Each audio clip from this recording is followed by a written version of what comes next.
In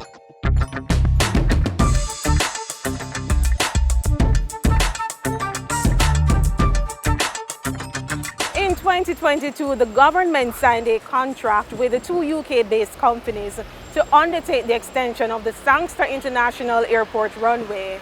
The Western Roundup team visited the site and we bring you a progress report today. Stay with us.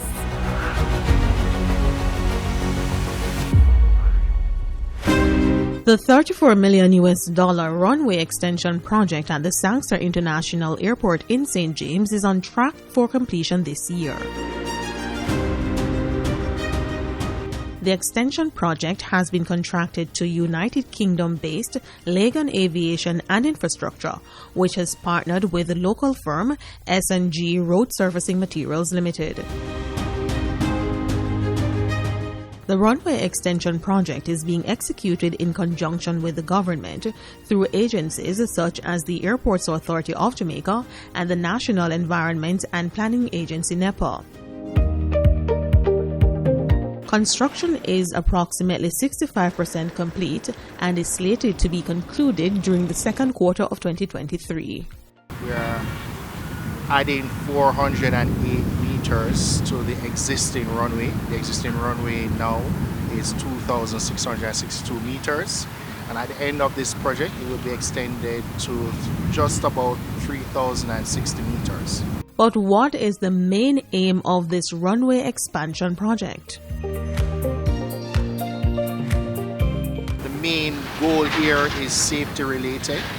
We're introducing what is called the RESA, which is a runway end safety area at both ends of the runway. This is an international regulatory requirement, and the real reason for that RESA is in case an aircraft undershoots or overshoots the runway, that there's this extra area of pavement before and at the end of the runway.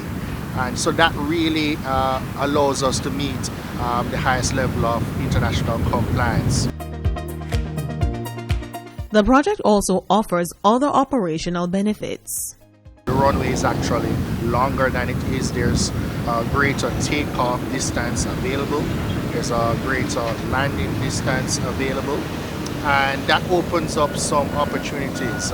Really, it is about safeguarding aviation and preparing for the future, and higher payloads in terms of the aircraft that operate here. That's now a possibility. Of course, with the longer runway, the potential to travel further, right? And that may open up some new gateways and routes to Jamaica as well.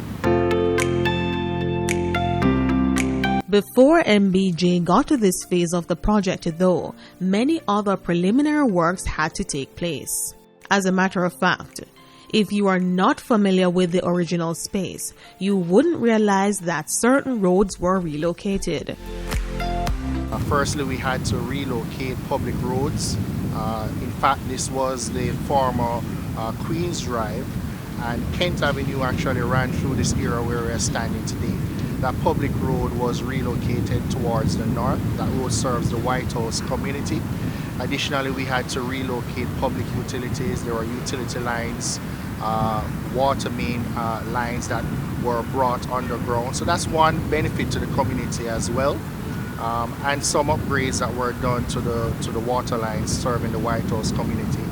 And that allowed us this space to construct the extension of the runway. And for stakeholders concerned about the environmental impact of the project, MBJ Airports Limited worked along with NEPA to ensure wildlife wasn't adversely affected. There were a lot of wetland areas that had to be cleared. We worked closely with NEPA on this project to make sure we met the environmental conditions for the project, and also to return other areas that would be taken over by the construction. We had a Shoreline Protection project as well. That project really is to restore the eroding coastline. The undertaking, which forms part of a $70 million project, encompasses several components that not only benefited MBJ, but its surrounding communities. So the overall budget for this work, and that includes the runway extension, public road relocation. We had a shoreline protection project as well. That project really is to restore the eroding coastline that's west of this airport. We also introduced a new entrance to the JDF facility just near the flankers intersection. There are direct benefits, of course, because there are local contractors involved, local technical people, local engineering firms involved, so there certainly is that knowledge transfer.